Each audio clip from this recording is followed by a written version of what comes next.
Hi, I'm Maria Brown. Welcome back. Today we're going to get a little bit more out of our products that are just about gone. Now remember, hit that subscribe button. Okay, come on, let's go get started.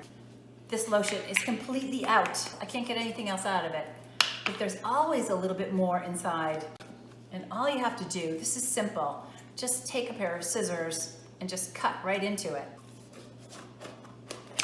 Now, I don't know if you can see in there because the cream is white and the container is white, but there's more in there at the bottom that you just can't get out by squeezing it out.